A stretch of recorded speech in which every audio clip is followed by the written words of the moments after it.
আসসালামু আলাইকুম এভরিওয়ান। আজকে আমি যে সংবাদটা নিয়ে কথা বলবো সেটা আপনারা অনেকেই শুনেছেন, কয়েকদিন আগের সংবাদ। তারপর আপনাদের আবার একটু শোনাতে চাই। এই যে শুনুন। আফগানিস্তানে নারীদের প্রকাশ্যে পাথর ছুঁড়ে হত্যার নিয়ম আবার চালু করার ঘোষণা দিয়েছে তালেবান। তো এতটুকুই শোনাতে চাই, কারণ আপনারা হেডলাইন দেখে আসলে সংবাদের বাকি অংশ বুঝে ফেলেছেন আশা করি। তো আপনারা হয়তো ভাবতেছেন যে এটা নিয়ে কথা বলার আসলে কি আছে, আমি আসলে কি বলতে চাই। এই সাধারণ চিন্তা ভাবনাই আজকে মুসলিম উম্মার এই করুণ পরিণতির জন্য দায়বদ্ধ। কেননা যখন আমরা কোনো সংবাদ দেখি সেটাতে আমরা সাধারণভাবেই নেই, এর গভীরভাবে বিশ্লেষণ করি না। কিন্তু আজকের এই যে সংবাদটা আমি আপনাদের সামনে উপস্থাপন করেছি, এটা নিছক আফগানিস্তানের একটা সংবাদ, যেটা নিয়ে আমি কথা না বললেও চলে। কিন্তু আমি একজন মুসলমান হিসাবে আমার কথা বলা এটা নিয়ে আমার ইমানি দায়িত্ব, আমার নৈতিক চেতনা থেকে আমি এই বিষয়টা নিয়ে আজকে আসলে কথা বলতে এসেছি।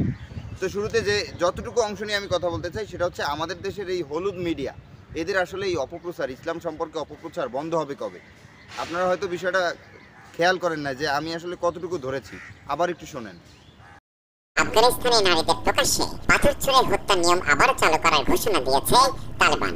এই যে কথাটুকু, আমি এতটুকুই আটকে যেতে চাই যে আসলে আফগানিস্তান সরকার কি শুধুমাত্র নারীদেরই ডোররা মারার বিধান ফিরিয়ে এনেছে? এটা কি আফগানিস্তান সরকারের আইন কানুন? অবশ্যই না, এটা হচ্ছে কোরআনের আইন কানুন। সূরা নূরের 2 নম্বর আয়াতের তাফসীর আপনারা দেখতে পারেন। সেখানে এই যে ডোররা মারার বিষয়টা, এটা হচ্ছে জেনার শাস্তি হিসাবে এই ডোররাটা মারা হয়। এটা ইসলামিক হুকুমতের আইন। তো ইসলামী হুকুমতে শুধু কি নারীদের ডোররা মারে? আমাদের সামনে আসলে যেভাবে সংবাদটা প্রচার করা হচ্ছে তাতে মনে হচ্ছে যে ইসলাম নারী বিদ্বেষী, ইসলাম শুধু নারীদের উপরই হামলা চালায়, ইসলাম শুধু নারীদেরই আসলে নির্যাতন করে। তাদের সংবাদ মাধ্যম প্রচারটার সিস্টেমটাই হচ্ছে এভাবেই আমাদের সামনে উপস্থাপন করা হয়। আর আমরা মুসলিম উম্মা এই বিষয়টা সাধারণভাবে নেই বিধায় তারা আসলে আজকে মুসলিম উম্মাকে নিয়ে হাসি ঠাট্টা করতেছে। তো আপনি কি ভাবেন? মূলত এটা হচ্ছে জেনার শাস্তি, অর্থাৎ যখন কোনো পুরুষ এবং নারী তাদের ভিতরে আমাদের তো সামাজিক নীতি কুরআন ও সুন্নাহ মোতাবেক তাদের ভিতরে হালাল সম্পর্ক স্থাপিত না হয়, তার আগে তারা যদি কোথাও যৌন কামনা বাসনা পূর্ণ করে, সেই ক্ষেত্রে কুরআন এবং হাদিস অনুযায়ী তাদেরকে এই ডোররা মারার বিধানটা আল্লাহ রাব্বুল আলামিনের পক্ষ থেকে এসেছে। তো সেখানে কীভাবে ডোররা মারার বিধান বর্ণিত হয়েছে আপনারা স্পষ্ট সহজ বাংলা সহজ অনুবাদে দেখতে পারেন।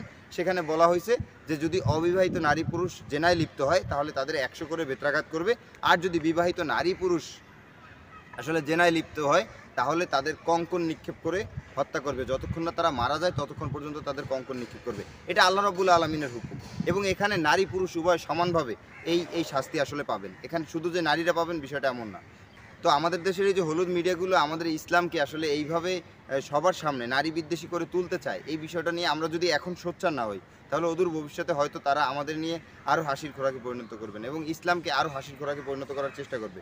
যাদের মতো পূর্বে ইসলামের অনেক শত্রু এসেছিল, নমরুদ, সাদ্দাত, ফেরাউন, এরকম অনেক শত্রু ইসলামের এসেছিল, কিন্তু ইসলামের একগাছ চুলও তারা ছিঁড়তে পারে না।